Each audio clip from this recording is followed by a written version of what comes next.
දැන් පිළිවෙල දෙමි. අපි දහම් පාසල බැලුවෝ අපේ ආදරණීය සහෝදර සහෝදරියන් ඇතිවීමට. ඉතින් මේ තරන් කරපු සියලුම ළමයි මේ ස්ථානයේ දැන් නැති වුණා.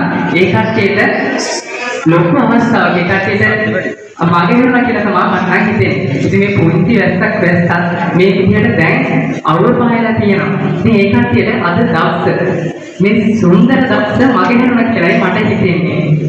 ඉතින් මොනවත් අද දවසේදී මෙතෙන්ට පැමිණිලා මේ විදිහට උපහාර ලබාගත්ත ඔය සියලුම සිසු දරුවන්ට අපේ සහෝදර සහෝදරියන්ට අපගේ ස්තුතිය පුද කරනවා. අපගේ මේ දහම් පාසල මේ වගේ ස්ථානයකට දැකගෙන අනුපිළිවෙලව.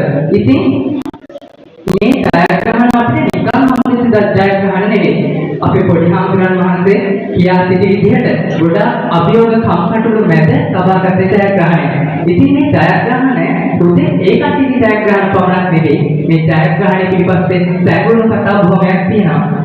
ඉතින් ඒ විදිහට මේ ලබාගත් ජයග්‍රහණය ඔබ ඔබ විශ්වාස කරන්න ඔබ මේ ලබාගත් ජයග්‍රහණය ඊළඟට පැවැත්වෙන තරගවලට ගිහිල්ලා මේ ප්‍රථම ස්ථාන ලබාගත් සියලුම දරුවන් ඒ වගේ ප්‍රථම ස්ථාන ලබාගෙන ජාතික මට්ටමේ ප්‍රථම ස්ථාන ලබාගෙන සමස්තංකා වෙනම අපේ දහම් පාසලේ නාමය රැවුතිරවදෙනි මේ සමස්ත ලංකාවේම බබලවන දහම් පාසලේ නාමය සිටි දහම් පාසල